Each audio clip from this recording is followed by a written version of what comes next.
आतंकवाद की खाने वाला पाकिस्तान अपने कृत्यों से बाज नहीं आ रहा है। ऑपरेशन सिंदूर में जिस तरीके से पिटा, पहलगाम में 22 अप्रैल को जो हमला किया, उसके बाद 7 से 10 मई के बीच जिस तरीके से सांसें उखड़ गई पाकिस्तान की, उसके बावजूद भी पाकिस्तान मानने का नाम नहीं ले रहा है। अभी 10 नवंबर को दिल्ली में लाल किले के पास एक बम धमाका हुआ जिसमें अमोनियम नाइट्रेट का इस्तेमाल किया गया था। हालांकि इससे पहले भी अमोनियम नाइट्रेट का इस्तेमाल कई ब्लास्ट में भारत में किया जा चुका है। इसके तार फिलहाल लश्कर तैयबा, जैश ए मोहम्मद जैसे सब पाकिस्तानी आतंकी संगठनों से जुड़ रहे हैं।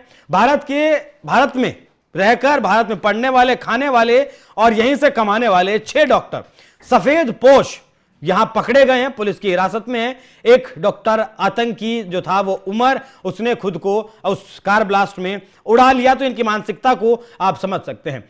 अभी भारत सरकार की तरफ से आतंकी हमला इसे कहा गया है, पाकिस्तान का नाम सीधे तौर पर नहीं लिया गया है। लेकिन इससे पहले रक्षा मंत्री राजनाथ सिंह की तरफ से बांग्लादेश को चेतावनी दी गई, क्योंकि कल एक रिपोर्ट सामने आई थी कि बांग्लादेश के रास्ते बंगाल और बंगाल से दिल्ली में यह विस्फोटक सामग्री पहुंचाई गई। और जो विक्टोरिया पार्क जैसे संवेदनशील इलाके हैं, 26 जनवरी पर बंगाल के उन इलाकों को आतंकवादी निशाना बना सकते हैं, ऐसी रिपोर्ट्स कुछ निकलकर सामने आई थी। लेकिन आज बात करेंगे सेना अध्यक्ष जनरल उपेंद्र द्विवेदी की।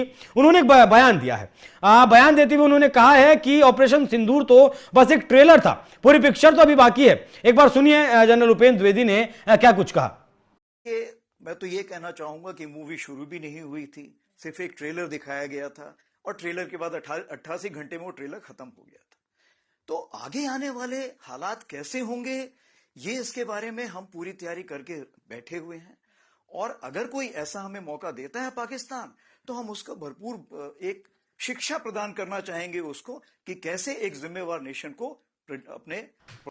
पानी और खून एक साथ नहीं बह सकते, इस बात को प्रधानमंत्री नरेंद्र मोदी भी कई बार कह चुके हैं और अब सेना अध्यक्ष की तरफ से यह कहा जाना अपने आप में एक बड़ी बात है। हालांकि जनरल उपेंद्र द्विवेदी का कोई पहला बयान नहीं है, इससे पहले भी वो सेना के बीच जाकर पाकिस्तान को चेतावनी दे चुके हैं कि पाकिस्तान ने अगर इस बार भारत में कोई भी आतंकी हमला करने की कोशिश की या आतंकी हमला किया तो पाकिस्तान का इतिहास और भूगोल दोनों बदल दिए जाएंगे। एक वीडियो में उन्हें अपने जवानों को यह भी कहते हुए सुना गया था कि इस बार अगर मौका मिला उस तरफ जाने का तो उस तरफ से फिर वापस लौट कर नहीं आना, मतलब जहां तक जाएंगे वहीं तक का हिस्सा हिंदुस्तान का होगा। हालांकि इससे पहले 65 की जंग में भी लाहौर तक भारत जा चुका है, लेकिन पाकिस्तान समझ नहीं आता कि आखिर कौन सी भाषा यह समझेगा। दिल्ली में जो धमाका हुआ वही अमोनियम नाइट्रेट से धमाका आपका जम्मू कश्मीर के नौगांव पुलिस स्टेशन में भी हुआ। वहां दावा यह किया गया, कहा यह गया कि जांच टीम, एफएसएल की टीम उसकी सैंपलिंग करने के लिए गई थी। लेकिन अमोनियम नाइट्रेट में खास बात यह है कि अमोनियम नाइट्रेट को जब तक किसी ज्वलनशील पदार्थ में मिक्स नहीं किया जाता, जब तक उसमें डेटोनेटर नहीं लगाया जाता, तब तक वो विस्फोट नहीं करता है। जिस तरीके से आरडीएक्स खाली भी विस्फोट करता है, लेकिन अमोनियम नाइट्रेट अकेला विस्फोट नहीं करता है।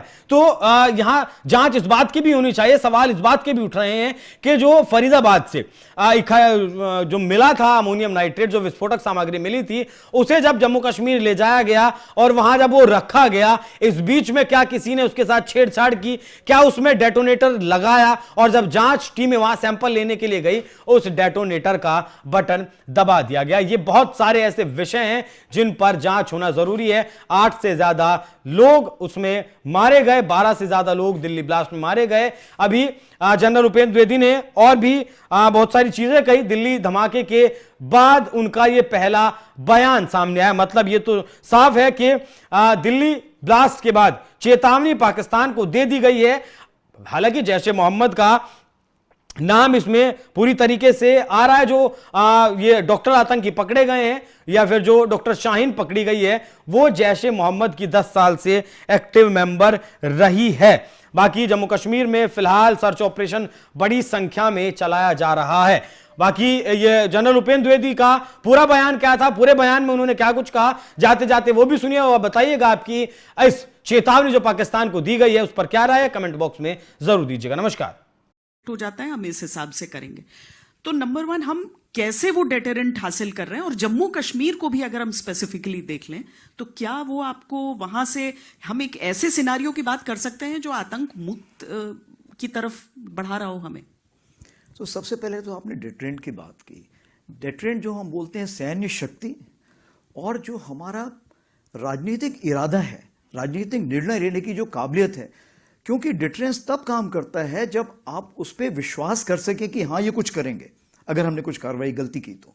दूसरी चीज ये है कि क्या सामने वाला उस पर विश्वास करता है, तो हाँ आज जो हमारा डिटरेंस है हम कह सकते हैं कि हम ये करेंगे, दूसरा वाला विश्वास करता है कि ये कर देंगे। तीसरी चीज ये है क्या उसके पीछे आपकी सैन्य शक्ति है। हाँ आज की तारीख पे हमारे पास वो सैन्य शक्ति है जो दिन ब दिन बढ़ती जा रही है। तो ये तीन चीजें हैं जो डिटरेंस के लिए काम करती हैं, और मैं कहना चाहूंगा आज की तारीख पे डिटरेंस काम कर रहा है। जहां तक हम जम्मू कश्मीर की बात करें तो जम्मू कश्मीर के हालात कैसे हैं? जम्मू कश्मीर के हालात देखिए 5 दिसंबर 2019 से आज जो है बहुत ज्यादा बदलाव आया है।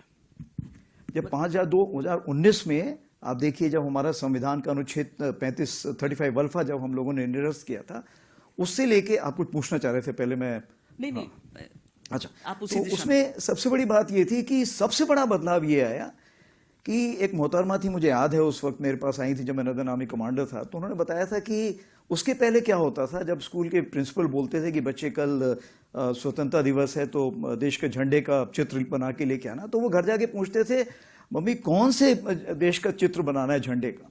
लेकिन 5 अगस्त 2019 से सबसे बड़ी बात यह हो गई कि हमें पता है कि भारत के झंडे का ही चित्र बना के लाना है। तो जो पॉलिटिकल क्लैरिटी हमको बोलते हैं वो एक बहुत बड़ी आ गई। उसके कारण क्या फायदा हुआ आप देखिए, तकरीबन 25 से 26 हजार करोड़ का तो इन्वेस्टमेंट ऑलरेडी जो वहां पे हो चुका है। जो कॉलेजेस हैं IIT, IIM, NIFT, एम्स सब कुछ खुलने, कॉलेजेस बहुत खुल गए हैं।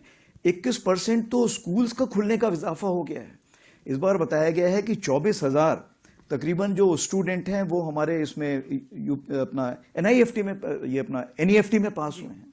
तो ये तो है मैं जहां बात कर रहा हूं, जहां तक हमारे उन्नति की बात है, डेवलपमेंट की। जहां तक आप जायजा लें कि आतंकवाद का क्या है, आतंकवाद भी बहुत ज्यादा गिरावट आई है। यहां तक कि अभी इस बार तकरीबन में 31 मिलिटेंट मारे हैं, टेररिस्ट मारे हैं, जिसमें कि तकरीबन 61% जो पाकिस्तान टेररिस्ट हैं।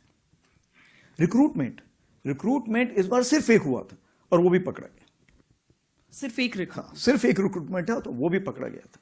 तो कहने का ये मतलब है, देखिए पत्थरबाजी नहीं होती है, नारेबाजी नहीं होती है, बंद नहीं होते हैं, सब चीजें रुक गई हैं। अभी देखिए जो आपकी उधमपुर श्रीनगर बारामूला जो 272 किलोमीटर वाली ट्रेन है वो कितनी अच्छे से यूज हो रही, इस्तेमाल हो रही है। इस बार तो जब हमारी रोड बंद थी तो जो एप्पल भी थे, जो सेब भी वहीं से लाए गए। तो ऊपर नीचे का जो हमारा मूवमेंट है वो है।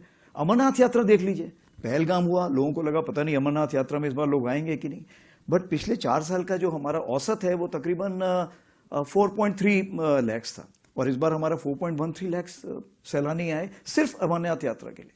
तो कहने का यह मतलब है कि सारे मापदंड आप देखें तो जम्मू कश्मीर में बदलाव आ रहा है, अच्छे के लिए आ रहा है। जो उसका एक यूथ है, जो जवान है, वो जो उसे चाहिए एक आशा और विश्वास की जो एक जागरूकता है वो बढ़ती जा रही है, और भारत के प्रति जो एक सम्मोह है वो बढ़ता जा रहा है, पाकिस्तान की तरह उसका मोह भंग होता जा रहा है।